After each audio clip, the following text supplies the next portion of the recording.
You are listening to Sunday with Sonali. Sunday. प्यार देखो हुआ है क्या? आजकल तो जनरेशन कहती है ये वाइब्स है भाई, पर शादी के बाद सब कुछ बदल गया, पुराना कुछ नहीं रहा. This show is all about love, romance, sex, relationship, and sometimes is beyond that. Sunday with Sonali. Sunday with Sonali, season 2. बच्चे हैं, चल रही है, जैसे उन्होंने कहा कि इम्पोर्टेंट होती है, प्यार प्यार और प्यार. मतलब as I am telling you she was very beautiful. दोनों एक आपस में चुगलियां करते. मैच्योर ही नहीं हुआ.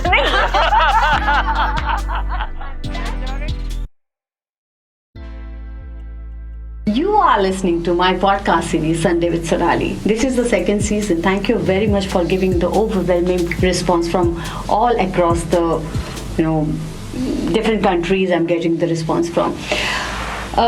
This show is all about love, romance, sex, relationship, and sometimes it's beyond that. मेरे स्टूडियो में अक्सर ऐसी शख्सियत आती है जो अपने आप में संपूर्ण होती है और उनके पास भी कहने के लिए, देने के लिए, वर्ल्ड को बताने के लिए बहुत कुछ होता है. आज मैं बहुत खुश हूँ, इसलिए भी खुश हूँ क्योंकि मैं जिनको मिलने के लिए, जिनसे बात करने के लिए मेरी अंदर से ही एक जो he is a celeb status personality in this region, in this country, और मैं पर्सनली उनसे मिलना चाहती थी. बड़ा डर सा रहता था कि उनसे मिलना कैसे, लेकिन जब उनसे मुलाकात हुई पता चला he is very easy personality. He is mister Sanjay Arora, brand गुरु जिनको कहा जाता है. और उनके साथ में मेरा एक बहुत ही वाकया है. मैं इनसे एक प्रोग्राम में मिली. आपकी पर्सनालिटी आपको हमको अट्रैक्ट कर लेती है उनके तरफ. बहुत ही सिंपल, बहुत ही आपको एक ईज देने वाली और आपको कुछ उनकी पर्सनालिटी से ही कुछ कहने वाली ऐसी पर्सनालिटी. शालिनी अरोरा जी हमारे साथ में है.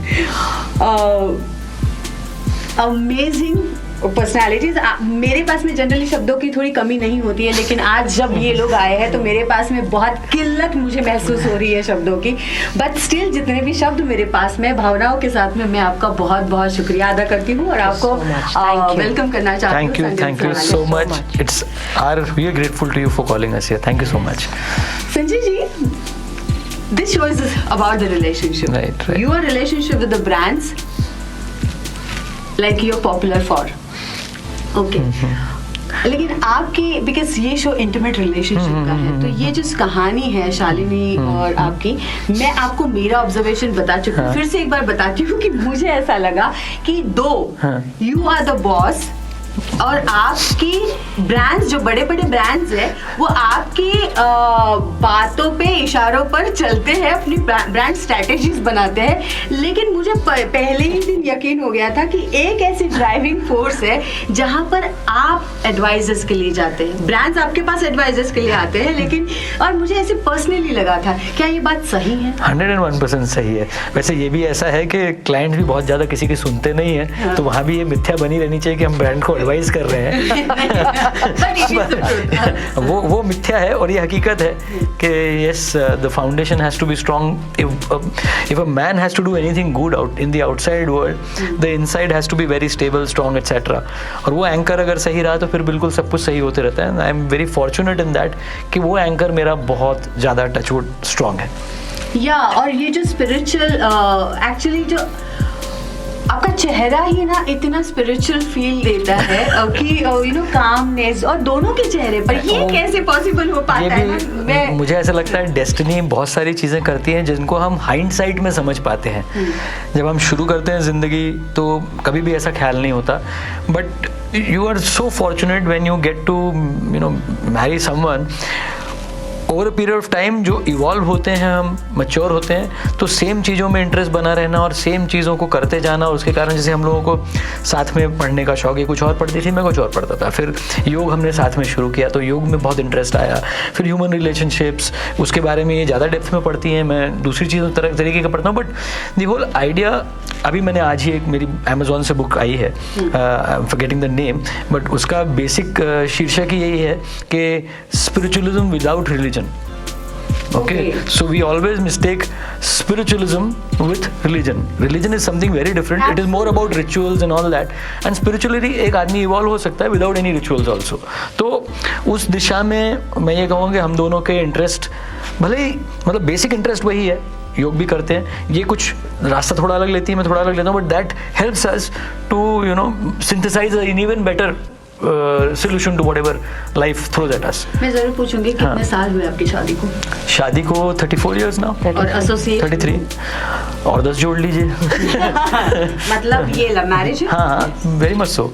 तो ये कहाँ मुलाकात हुई, कैसे मुलाकात वो हुई? तो देखो अभी बहुत सारी चीजें हो चुकी हैं. आई थिंक क्या आप उस गलियों में जाना नहीं पसंद करेंगे? नहीं, अभी जहाँ- I'll tell you, she was in her 10th, I was in my 12th. Actually, उससे भी पहले की बात है, but because we come from the same family background, Okay. so we used to meet at various festivals, etc. तो एक रुझान था, without even knowing. When we were kids also, so we would stay together, work, play together, and that when it evolved into something else, हमको भी नहीं समझा, and it continued. So शादी हो गई.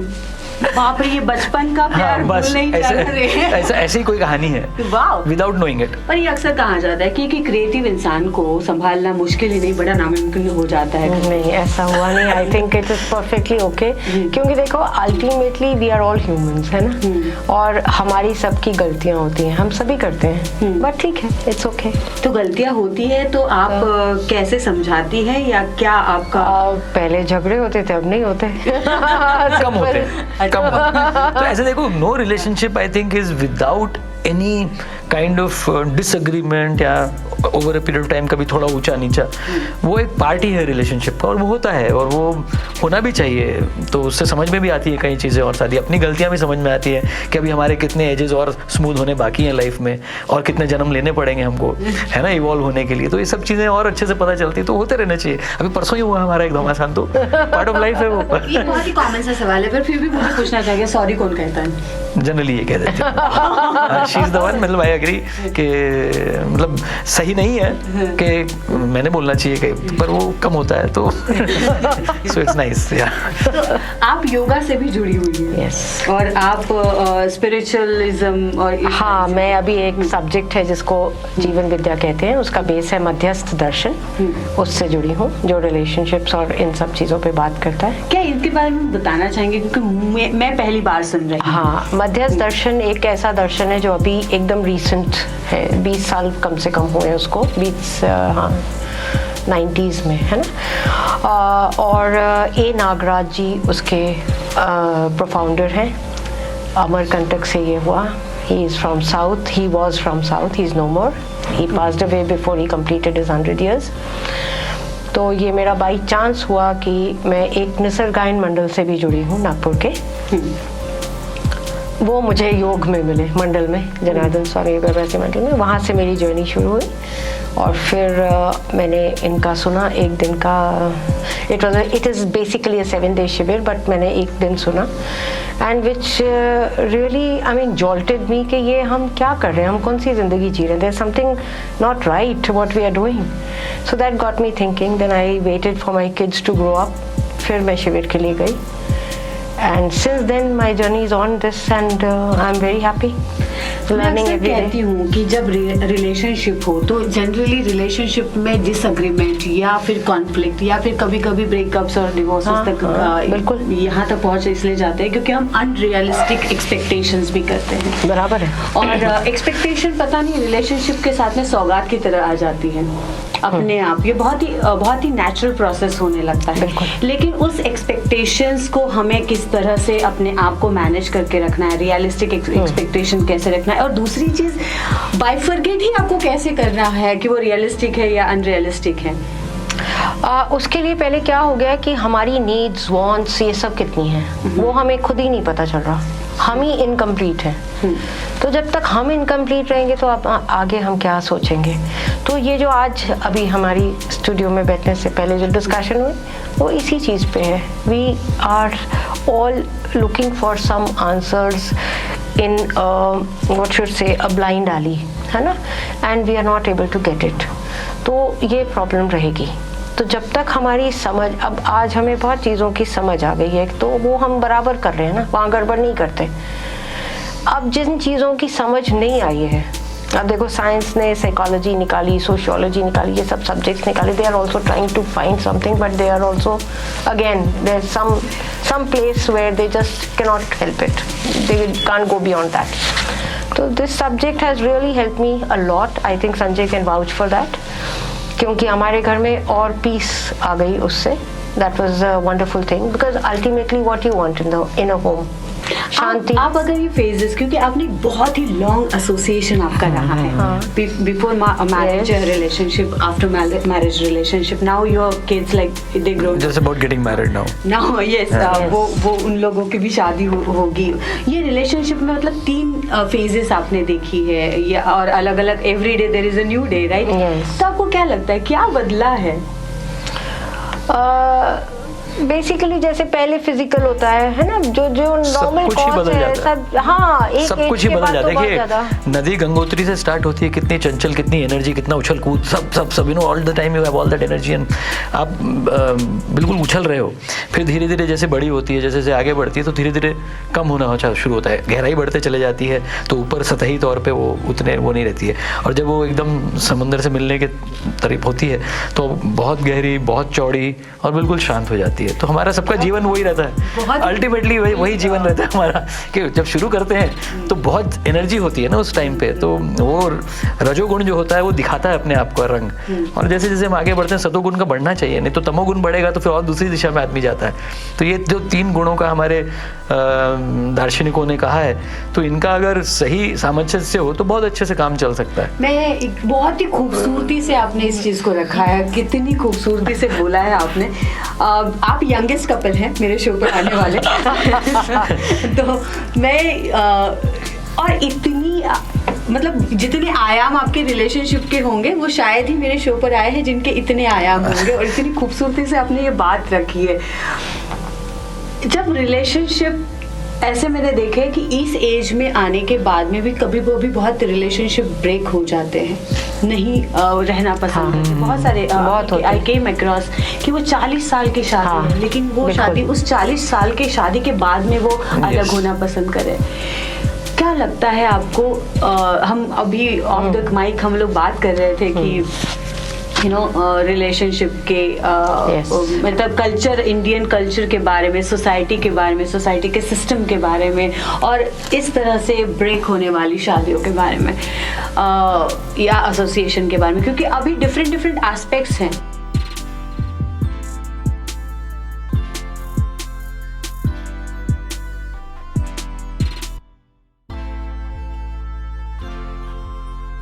व्यवस्था के ऊपर भी सवाल है आजकल. बिल्कुल है ना, बिल्कुल है. और ये चीज़ इसलिए है क्योंकि देखो अभी पहले क्या था, एजुकेशन नहीं थी, ठीक है. एक टाइम पे शादी कर दी, हो गया, तुमको उसके साथ रहना ही है ना, लाइफ लॉन्ग रहना है. फिर जो तुम्हारा हो वो हो. फिर धीरे धीरे एक बार आप शादी करके दे तो आपके हाँ, बस वो एकदम मैं बोलना नहीं चाह रही थी, आपने बोल दिया, बट वो that was a fact. But अब एजुकेशन ने हमको फिर एक इक्वालिटी के प्लेटफॉर्म पे लाया, लेकिन इक्वालिटी है नहीं ना, वो आप कहीं पे भी देख लीजिए. इक्वालिटी हम किसको बोलते हैं? तो पहले मैं भी ये सब चीज़ें बहुत करती थी घर में, मतलब इक्वालिटी होनी चाहिए, ये वो सब चीज़ें, बट वो रियल लाइफ में वर्क नहीं करती. तो रियल लाइफ में जो वर्क करता है वो अंडरस्टैंडिंग वर्क करती है, हमारी समझ वर्क करती है, बाकी नहीं करता. आप कितने ये चीज़ें ना बहुत छोटी हैं झगड़ा करने के लिए. ये समझ अगर हमारी एजुकेशन में आ जाए तो मैं बता रही हूँ वर्ल्ड वाइड हमें पीस मिल जाएगी. ये इतनी मेरे को इस चीज़ की आश्वस्ति है. हमारे घरों में ये जो अभी आपने बात बोली कि 40s के बाद डिवोर्सेस हो रहे हैं, ये क्यों हो रहे हैं? क्योंकि हम एक एजुकेटेड बैकग्राउंड से आते थे, माने जो जिनके हो रहे हैं, मैं उनका थोड़ा सा बात रख रही हूँ. हम एजुकेटेड बैकग्राउंड से आते हैं, शादी हमको कराई जाती है और बोलते हैं कि अब घर में रहना है, या हस्बैंड वर्किंग है, मतलब जॉब पे है, या उसका बिजनेस है, टाइम नहीं है उसको देने के लिए फैमिली के लिए. ये बात तो हम क्लियरली देख पा रहे हैं. अब वो पूरा रुझान घर में और बच्चों में डालती है. बाद में बच्चे बड़े होने के बाद भी उसको पूछते नहीं है, और ये हस्बैंड के साथ तो डिस्कनेक्ट हो चुका है और बढ़ता जा रहा है. और उसकी नीड्स को कोई नहीं पूछ रहा, अभी ये कैसे? और फिर डिमांड्स तो कम नहीं हो रही ना। आपने कितनी खूबसूरती से एक स्त्री के अंतर्मन को भी आ रखा है। नहीं, बट दीज आर एकदम facts हैं मुझे ये। लगता है कि रिलेशनशिप, मतलब मैं आपकी तरफ इसलिए भी अब देख रही हूँ क्योंकि जनरली जब एक लेडी डिवोर्स सिचुएशन पे आती है या ब्रेकअप सिचुएशन पे आती है, तब वो इस लेवल पे आती है कि उसको समझने वाला, उसको एक्चुअली वो कहते हैं ना कि एक औरत जो है उसे इमोशंस, भावनाओं की भूख होती है ना, उसे वो स्पर्श की भूख होती है, शब्दों की भूख होती है, उस हाँ। एहसास को जीना होता है। और वो जब एहसास ही खत्म होने लगता है तब वो सिचुएशन उस लेवल पे जाती है। मुझे लगता है एक औरत कभी भी ब्रेकअप सिचुएशन पे नहीं आती है, खुद से नहीं, आई don't think so, because actually अगर आप देखो ना, ये जो पूरी जो जड़ है ना, हमारे घरों में कॉन्वर्सेशंस खत्म हो गई हैं, हम बातचीत नहीं कर रहे हैं, हम हर जना अपने, आप आज के घरों के डिजाइन देख लीजिए, घरों के डिजाइन पूरे होटल टाइप है। एक घर में ड्राइंग रूम होता है जो लॉबी बन जाती है होटल की, ठीक है, बिल्कुल। और कमरे हो गए, सब अपने अपने इंडिविजुअल कमरों में जाते हैं, अपने मोबाइल या जो भी करना है वो इंडिविजुअल है। They are living an individual life, they forget that the base is family, you know, and everybody thinks कि दूसरे को तो अक्ल ही नहीं है। ये हर घर की कहानी है। बिल्कुल, घर तो जब अक्ल नहीं है, जब आपने समझ लिया, काम खत्म हो गया, बात किससे करनी है फिर? बात उससे करोगे जिसको अक्ल है, ठीक बात, तो अब उसको तलाशोगे, राइट?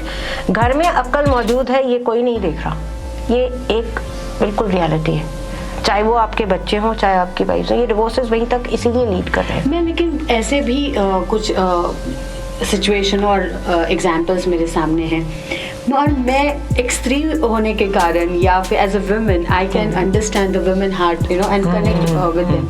लेकिन एक आदमी क्या सोचता है, उसके रिलेशनशिप के पर्सपेक्टिव्स क्या है?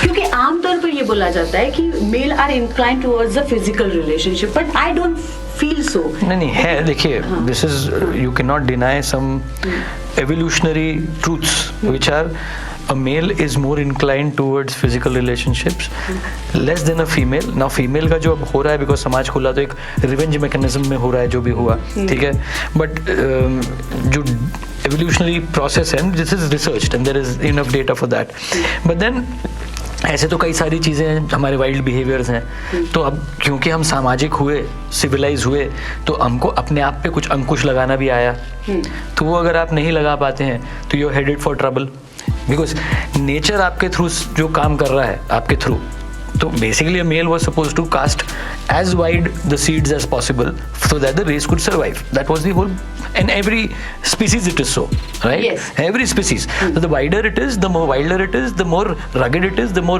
the chances of survival. So nature, आदमी है कि औरत है वो नहीं देखता, नेचर में एक ही चीज़ चलती है, स्पीसीज का सर्वाइवल।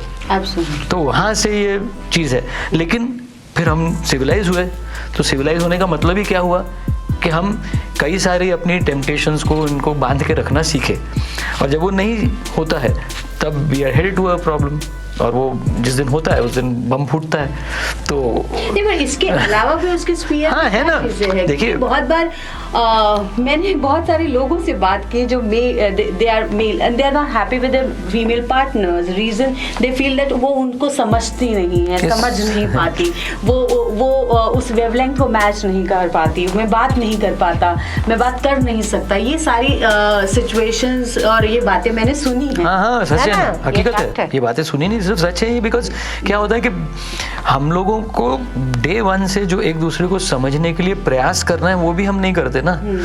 मैं अपनी दुनिया में मशगूल हूँ, अपनी दुनिया में मशगूल है, बच्चे हैं, चल रही है, जैसे इन्होंने कहा कि फिर जब एकदम से वैक्यूम आता है, जब बच्चे अपनी अपनी दुनिया में जाते हैं, ठीक है, देन आपस में कोई डायलॉग ही नहीं बचा, तब समझ में आता है साइलेंस, और तब समझ में आते हैं प्रॉब्लम्स, और फिर आप इधर देखते हो, वो उधर देखती है। तो ये this is basically because day one से the process of understanding, because we are taught everything else but how to live, and this can be taught, it's a process. मैं अभी आप जब बात कर रही थी हाँ. तो मेरे जहन में बस वो चीज़ आ रही थी, और मुझे अक्सर लगता है स्कूलों में हम सब चीज़ें सिखाते हैं, ऑलमोस्ट सारे सब्जेक्ट्स हैं, राइट? लेकिन जब रिलेशनशिप की बात आती है, ये सब्जेक्ट कोई पढ़ा relationship is a part of जीना। जीना नहीं सिखाते, बाकी सब सिखाते हैं, पैसा कमाना सिखाते हैं। हाँ, exactly. हमारा स्कूल जो एजुकेशन सिस्टम है एक ही चीज के लिए बना है, let's not play around the Bush. आप कैसे ज्यादा से ज्यादा पैसा कमा सको इसके लिए बना है हमारे एजुकेशन सिस्टम। आप समझ रहे हो नहीं समझ रहे हो सब्जेक्ट को, कुछ नहीं, मार्क्स लाने हैं, अच्छे कॉलेज में जाना है, अच्छे कॉलेज से अच्छी प्लेसमेंट होनी है, अच्छी प्लेसमेंट से अच्छा पैसा कमाना है, ताकि बाप बता सके मेरा लड़का इन्फोसिस में 2 लाख रुपए की स्टार्टिंग सैलरी में गया है। That is the end point. लेकिन अब ये सिचुएशन आ गई है समाज में कि लड़की भी पढ़ी है, लड़की MBA कर चुकी है, और वो माँ बाप को एक ही बेटी है, ठीक है। वो अक्सर मतलब I remember I am from a small town, तो हमारे गांव में ये बोला जाता था कि समझदारी दिखाओ, ठीक है, अंडरस्टैंडिंग रखो, सहनशीलता होनी चाहिए, ये सारे मतलब बराबर बात है। उस वक्त ऐसा होता था ना, उस वक्त तो आज मैं थोड़ा बहुत समझ पाती हूँ, थोड़ा बहुत, लेकिन उस वक्त तो मैं अपनी दादी और नानी या मेरी बड़ी मम्मी जो ताई जी वगैरह होते थे, उन लोगों को तो तो मुझे आई रिमेम्बर कि मुझे खाना बनाने में बड़ा ये आता था, घर के काम मुझे करना अच्छा नहीं लगता था। तो माय ताई जी यूज्ड टू से कि मराठी में कहती थी की नवऱ्याला म्हणशील का काम करायला, तो I used to see in a fun की मी असाच नवरा बघेन की अर्धा स्वयंपाक तो करेन आणि अर्धा मी करेन। बराबर है, बिल्कुल ठीक है। आधा वो करेगा, आधा मैं करूंगी, तो मैं उससे शादी करूंगी करके। Fortunately it happened. मैंने सिखा तो बिल्कुल सही है ना ये। अभी ठीक है, हम लोग, मैं नहीं करता, ये बात अलग है और करना चाहिए, बट जहाँ हम जा रहे हैं वो ये हकीकत होनी भी चाहिए, क्योंकि लड़की भी अब काम कर रही है। हाँ। तो घर क्यों उसकी रिस्पॉन्सिबिलिटी रहेगा सिर्फ? लेकिन इस वक्त जब शादियां टूट रही है, रिलेशनशिप बिल्कुल नहीं जा रहे हैं, तो मुझे लगता है पेरेंट्स भी वो बहुत पेरेंट्स का बहुत बड़ा रोल है, क्योंकि आई नो कि अगर वो एक ही बेटी है तो उससे पहले इसे नहीं हुआ तो वापस आ जाना। हाँ, ये शब्द ठीक नहीं है, ये शब्द ही गलत है। देखो, जैसे ओशो हमेशा कहता था पेंडुलम एक कोने से दूसरे कोने पे चलता है, तो एक कोने का जिक्र हमने पहले किया कि आप जा रहे हो, अब आपकी अर्थी ही वापस आएगी, तो दूसरा कोना आज जहाँ माँ और बाप बोलते हैं जिस दिन नहीं जमी उठ के घर पे आ जाना, तो पहले ही उसका दरवाजा खुला हुआ है। दोनों ही राइट नहीं है। वी नीड टू से कि कहीं तो भी अंडरस्टैंडिंग डेवलप करना है, दोनों में, एक की रिस्पॉन्सिबिलिटी नहीं है। और वो अंडरस्टैंडिंग अगर आ गई तो तुम्हारा जीवन स्वर्ग बन सकता है, और उसी को तुम नर्क भी बना सकती हो, सब तुम्हारे ही हाथों में, एज सिंपल एज दैट। बिल्कुल।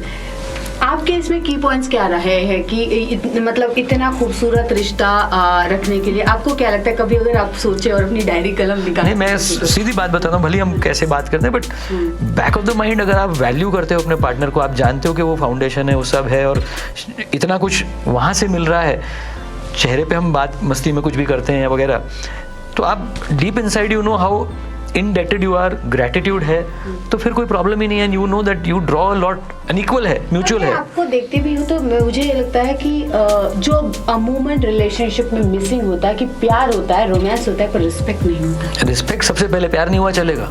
लेकिन मैं आपके रिलेशनशिप में रिस्पेक्ट हमारा, मैं बोलता हूँ अभी जब फॉर एग्जांपल इनिशियल स्टेज में अगर 100% प्यार था और 95% प्यार था और 5% वो रिस्पेक्ट था, आज 95% रिस्पेक्ट और 5% प्यार होगा, but that is more important, right. तो वो स्केल बदल सकता है, पर respect in any day is more important, because आप रिस्पेक्ट नहीं करोगे तो फिर कुछ भी नहीं कर सकते। तो अभी शालिनी के आप मतलब बखूबी लिखते हैं, सोचते हैं और बहुत ही क्रिएटिव बैकग्राउंड में है, तो क्योंकि हर चीज में आपके एस्थेटिक नजर आती है, आपके ऑफिस में एंट्री करो तो एस्थेटिक नजर आता है। मैं सवाल पूछना चाहती हूँ, आपको उस गली में लेकर जाना चाहती हूँ, वो चाहती हूँ कि अगर पहले की शालिनी जो स्कूल में अलग होगी, उसको अगर आपको खूबसूरती से इमेजिन करके बताना होगा, और फिर उनके ये दूसरा दौर और ये तीसरा दौर है, तो कैसे डिफाइन? नहीं तो मतलब as I am telling you, she was very beautiful in her, अभी भी उनकी पिक्चर्स हैं यूथफुल, मतलब when she was in school and college, तो इनके बाल बड़े घने और बहुत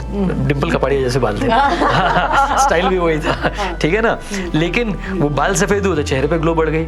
अब देखिए उनके चेहरे के चमक अलग प्रकार की है, वो अंदर से आ सकती है सिर्फ, है ना, ऊपर से कुछ नहीं लगाती, वो जीरो मेकअप वाली लेडी। मैं तो बोलता हूँ मैं इतना ब्लेस्ड हूँ कि she doesn't wear jewellery, she doesn't buy gold, she doesn't buy cosmetics, no new clothes most of the time. एक कपड़ा बाहर गाया जाएगा तो दूसरा आएगा, उस मिनिमलिस्टिक लाइफ, और हमको तो लगा सब कुछ नेचुरल है। औरतें होती ही नहीं आपके सामने बैठी है, आप आई, हम हमारे मिथ सारे तोड़ दिया।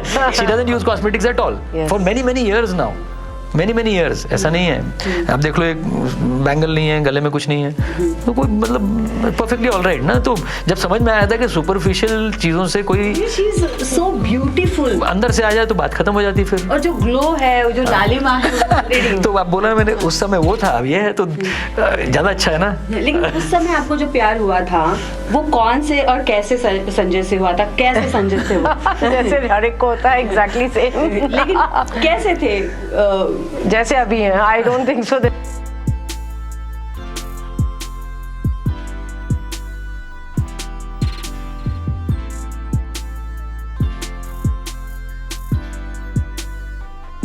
मैच्योर ही नहीं हुआ। मैच्योरिटी की बात अलग है, लेकिन अदरवाइज यस। लेकिन स्टिल याद करो ना कुछ। मैं चाहती हूँ कि आप वो सोचो थोड़ा उसके बारे में कि कैसे थे। अच्छा, प्रपोज करा वो दिन याद होगा? प्रपोज का चक्कर ही नहीं था, it was understood always, it was given. मतलब शादी कैसे हुई? तो अब घर में बातचीत की, घर में तो ऑफ कोर्स ऑपोजिशन था, मेरे घर में ज्यादा था, इनके घर में कम था। तो आप लोग सेम? हाँ, कास्ट वास्ट सब थी, वो प्रॉब्लम नहीं थी, but there were other things. हमारी फैमिलीज का इनिशियली जरा प्रॉब्लम्स थे, तो over a period of time there were lot of problem. मेरे घर में तो बिल्कुल ही नहीं, मम्मी तो बिल्कुल नहीं मान रही थी, बट देन दे सॉ कि लड़का भी टॉरियन है, ऑब्स्टिनेट है, बदल नहीं सकता, कोई चॉइस नहीं है, तो फिर अल्टीमेटली मान गए। तो आपका रूल कैसा रहा माँ को मनाने में? मतलब मैं जिद्दी था ही, और मतलब आई वॉज वेरी श्योर कि करना है तो ये करना, नहीं तो नहीं करना है। और उन्होंने काफ़ी हद तक रेजिस्ट किया, एंड जब देखा कि नहीं हो रहा है कुछ, so finally they give in. क्योंकि ये सवाल बहुत इम्पोर्टेंट है। हाँ। अक्सर अमूमन 99% मर्द प्यार तो करते हैं, लड़के प्यार करना शुरू करते हैं, जब अपनी शादी की बात आती तो कहते हैं माँ मान नहीं रही। हाँ, वो बहाना होता है, एस्केपिज्म होता है वो। या बिल्कुल। तो आपकी माँ को मनवाया जा सकता है। हाँ, 100 माना ही है ना। और उस समय, आज नहीं, मतलब जैसे I am talking about 33-34 years ago, उस समय तो और ज्यादा डिफिकल्ट था ना। तो आपके लिए क्या डिफिकल्टीज थी जब एक्सेप्ट नहीं कर रहे हैं वो शादी करना, उस घर में जाना? आपको पता ही है मैं I have always been a fighter. मेरे को मालूम था हो जाएगा और कर लेंगे, बिल्कुल। तो कोई दिक्कत नहीं। कैसे मतलब उसके बाद में तो फैनहुड जरूर आपने पाई होगी, इसमें कोई शक नहीं है। नहीं, तकलीफें रहती हैं जो रेगुलर टिपिकल हर घरों में रहती हैं। Mom in law, daughter in law का जो इशू है वो भी पसंद की नहीं है, तो क्या जो दिक्कत है। हाँ, हो गया। मैं तो खुला ऐसा है कि my mom in law is like she is fair and beautiful, और आपको पता है इस देश में फेयर एंड लवली बिकती है।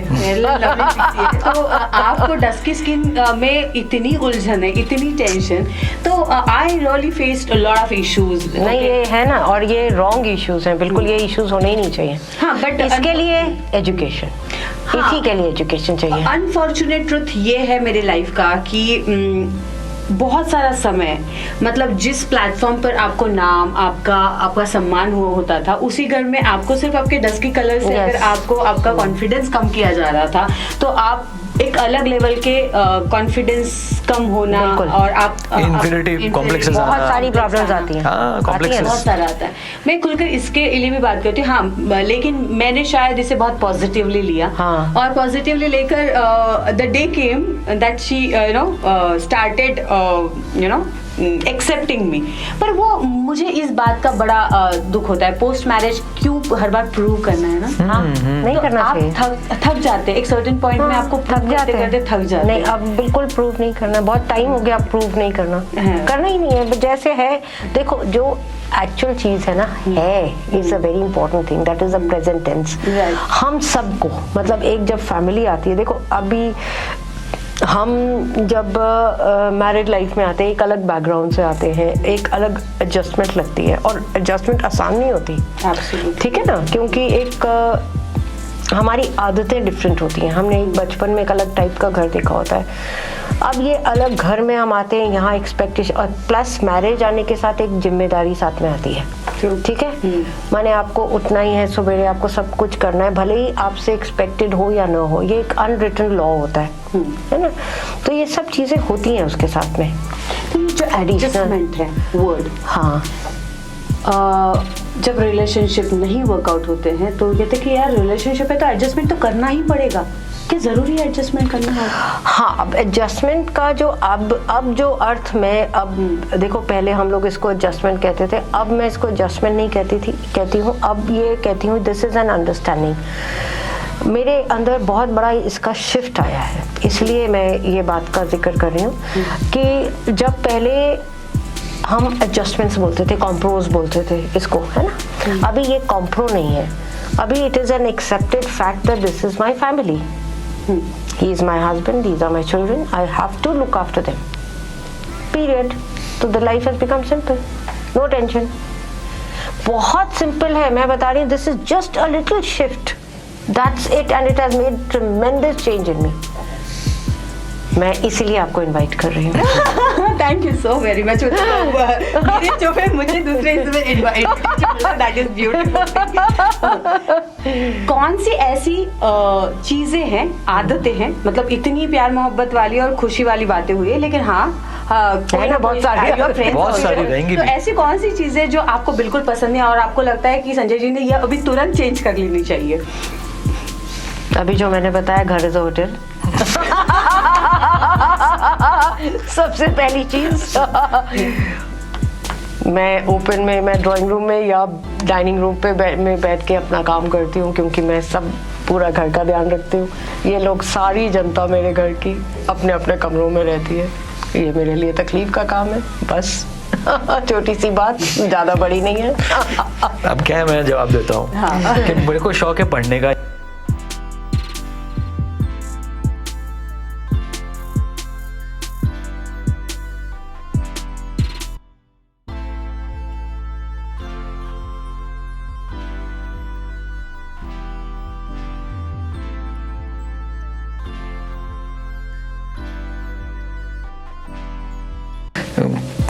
पार्टीज जाना पसंद नहीं करते, तो we like to be on our own. तो अब मुझे अगर पढ़ना है, और इसकी आदत है कि फोन पे, स्पीकर फोन पे बात करती है, वायरलेस लेके घूमते रहती है, आई गेट वेरी डिस्टर्ब्ड। तो अब इससे अच्छा है कि पढ़ने हो तो दूर रहो, फिर अपने को अगर पढ़ना है तो हम बेडरूम में पढ़ रहे हैं, बाहर अपना काम कर रही है। तो ये भी जरूरी है कि अपने अपने इंटरेस्ट को हम फॉलो कर पाए। Exactly. मेरा शौक पढ़ने का अगर है, अब यही सवाल, हाँ। अगर आपको कोई एक चीज आपको चेंज करना है, वो स्पीकर फोन पूरे वक्त दिन भर घर में गूंजता रहता है वो। She can't speak like this. मैंने उसको पॉड्स लाके दिए, छोटे वाले, बड़ा वाला फिलिप्स का वो लाके दिया, कुछ तो पहन ले, बात कर मेरी माँ, पर नहीं, वो डाड़ा दिन भर चलते रहता है हमारे घर में। इसको she is a great organiser and connector of people. तो दिन भर फोन चलते हैं, मैं काम कर रहा हूँ लेकिन मेरे ऑफिस के मुझे फोन रेयरली आते हैं, बहुत कम मेरे को, और इसको दिन भर कॉल आते रहते हैं और करते रहती है, आते रहते हैं। अनपेड एडवाइजर है बहुत लोगों के लिए। नहीं, अनपेड एडवाइजर से ज्यादा she is a huge connector, और इसको लगता है समाज इतनी जल्दी से अच्छे से बदल जाए कि इसको इससे जोड़ दूं, इसको इससे अच्छा काम हो रहा है, सब जुड़ जाए इसमें, तो वो लगी रहती है पूरी एनर्जी के साथ। तो मेरे को लगता है शांत रहो, जो होना है अपने आप होगा, हमने उसका ठेका नहीं लिया हुआ है, वो भी तो, उसको भी तो काम देना है ना, ऊपर बैठा हुआ है जो खाली ना हो जाए कहीं। वो उन्होंने इनको भेजा है भाई, तो वो अपना पोर्टफोलियो देके भेजा है शायद, तो मेरा काम है शांति से पड़े रहना। तो वो वाली चीजें हैं। लास्ट रोमांटिक ट्रिप पर आप कब गए थे? एक दो से दो, नॉट फैमिली। नहीं, हम लोग दो शायद ही कभी गए, हम हनीमून पे भी दो नहीं गए थे। तो हमारा एक बहुत क्लोज फ्रेंड था जिसकी शादी मेरे से 8 दिन बाद होनी थी, तो हमने पहले से ही प्लान कर लिया था कि हम चारों साथ में जाएंगे। हाँ, so we 4 of us went together। उसके बाद से हम ज़्यादातर जितने हॉलीडेज लिए, हम पहले 4 लोग लेते थे, फिर हम दोनों के इक्वल बच्चे हुए तो फिर 8 लोग लेते थे। तो that's been a long journey of 30 years or so कि हम लोग साथ में हॉलीडेज करते हैं। या फिर दूसरे हॉलीडे होते हैं हमारी क्लोज, हम लोग बहुत क्लोज नेट है फैमिली, तो हम 3 भाई हैं, we are very very close. तो एक साल में एक हॉलीडे हम तीनों फैमिली साथ में लेते हैं। तो youngest one stage in Dubai, दूसरा वाला बीच वाला जो यही है, तो वो आता है साल में एक बार, अभी पैंडेमिक को छोड़ के, and then we go out somewhere. तो पैंडेमिक में आपने मदद की कि नहीं? थोड़ी बहुत, बहुत ज़्यादा नहीं। देखो, एक डिपार्टमेंट में मैं बहुत अच्छा नहीं हूँ, जो अपना हो सकता है अपनी चाय कॉफ़ी बना ली उतना, दैट्स अबाउट इट, बाकी शी टेक्स केयर। आपने खतरनाक एक्सपेरिमेंट, किचन एक्सपेरिमेंट सहा है इनका, वो क्या हो? नहीं, ऐसा कोई भी एक्सपेरिमेंट नहीं है। चाय कॉफी खाना, ना, नॉट एट ऑल, बिल्कुल। तो खाना बनाने में कौन, आप ही नहीं करते? 100%। तो इनके हाथों की कौन सी डिश आपको बहुत ज्यादा पसंद है? खीर। सबसे पहले तो खीर। और आपने अपनी मादेंद्र से कुछ सीखा है? हाँ, बहुत कुछ। She was a very good cook. Unfortunately हमारा बहुत रिलेशनशिप अच्छा नहीं रहा, तो बहुत मैं सीख नहीं पाई, बट यस बहुत अच्छी। लेकिन एक डिश जो पसंद आती थी कि भाई बात करो ना मत करो, लेकिन ये मुझे चीज खानी है, आपसे अच्छी लगती है। हाँ, बिरयानी। मैं तब नॉनवेज खाती थी, बिरयानी बहुत अच्छी बनाती थी। चकली उनके जैसी कोई बना नहीं, आज भी नहीं बना सकता कोई। मराठी लोग नहीं चकली बना सकते जैसी वो बनाती थी। क्या बात है, सच बोल रही हूँ, मतलब बहुत पेशेंस के साथ। मैं चकली नहीं बना सकती क्योंकि मेरे में वो एक एक घोल करने की बिल्कुल पेशेंस नहीं है। मैं नहीं कर सकती वो काम। मैं बाकी बहुत कुछ कर सकती हूँ, बट मुझे लगता है बहुत इनके फैमिली के साइड में आप किससे ज्यादा कनेक्टेड हैं? इनकी मॉम से।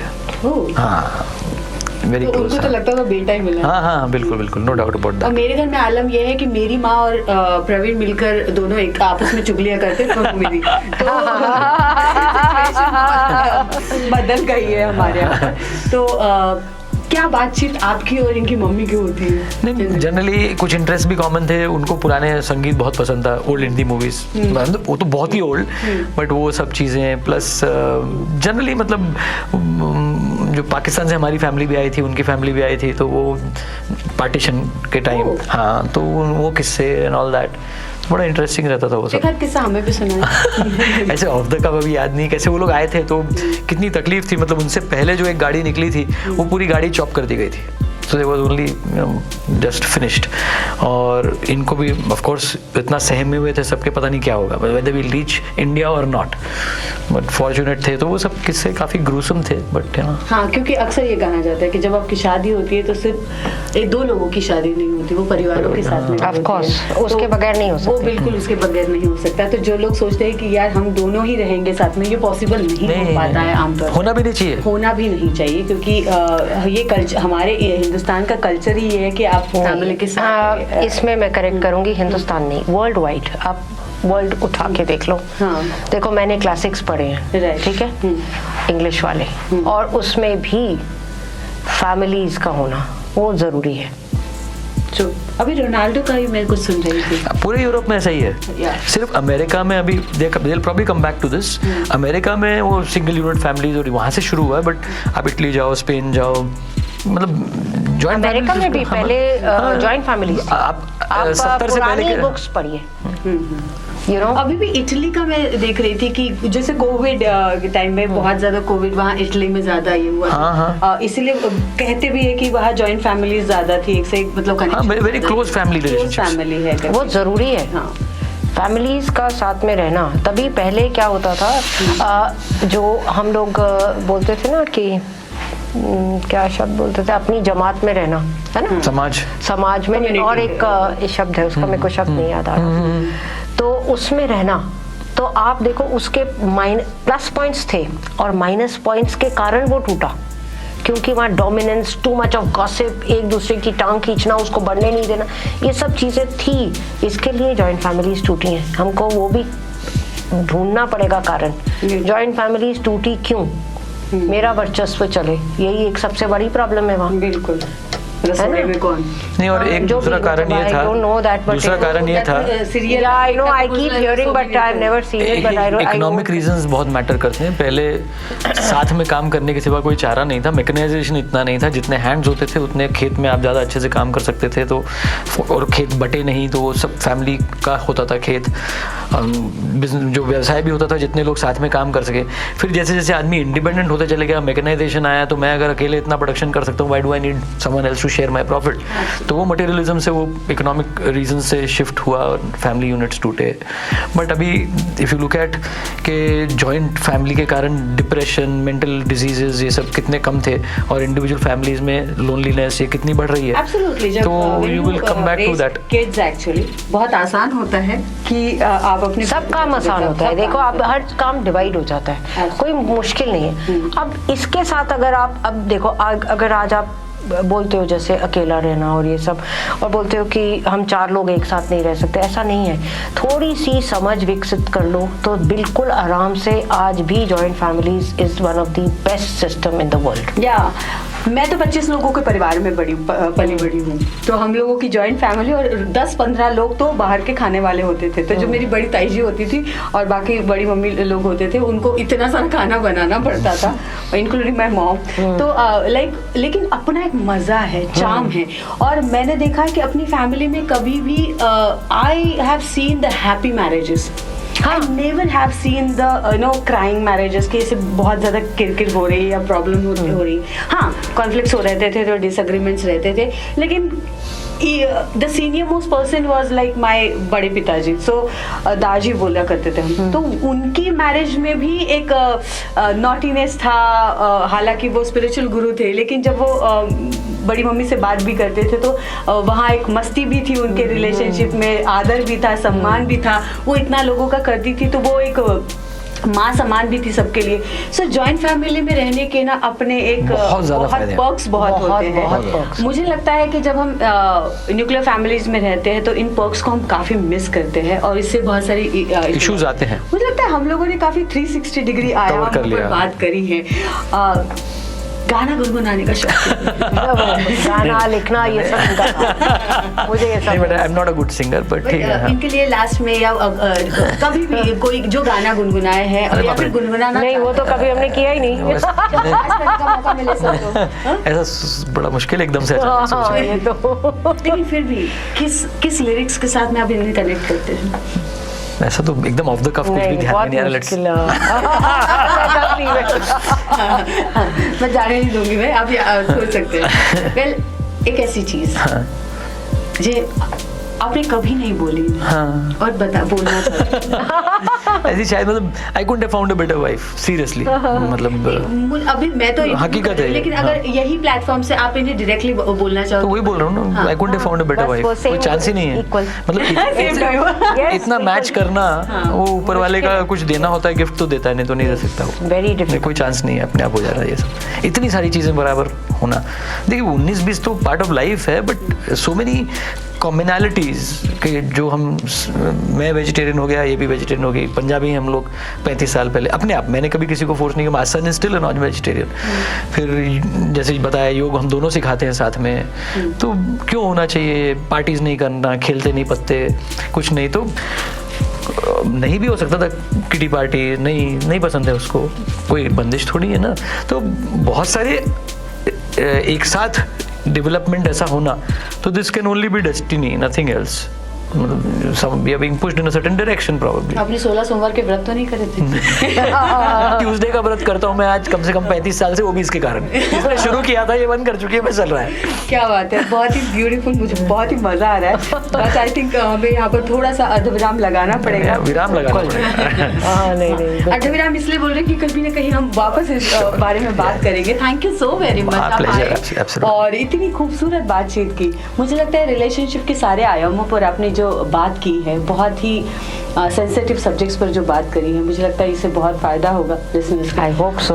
और जब मैं ये शो कर रही हूँ तो शो में अक्सर मेरे जो फॉरेन के लिसनर्स हैं, मेरे 7 कंट्रीज में मुझे लिसनरशिप अभी तक मिल चुकी है, तो वहाँ के लोग अक्सर और ये आम भी है, बोला जाता है कि इंडिया में अरेंज मैरिजेस किस तरह से सर्वाइव करते हैं भाई। तो ये आपने समझ लिया होगा इस शो से कि किस तरह से सर्वाइव करते हैं, क्योंकि यहाँ पर 3 ही चीजें इंपॉर्टेंट होती है, प्यार प्यार और प्यार, मुझे लगता है। और नाउ रिस्पेक्ट ऑल्सो एक आयाम जो जुड़ गया है, बहुत इंपॉर्टेंट है। Thank you so very much. Our pleasure, absolutely. Thank you so much. This is Sunday with Sonali season 2। I always say this show is all about love, romance, sex, relationship and sometimes it's beyond that. मुझे लगता है आज वो beyond that वाली जो चीजें हैं ना, वो सारी हमने कंप्लीट करी है। Thank you so much. Thanks sir. Thank you.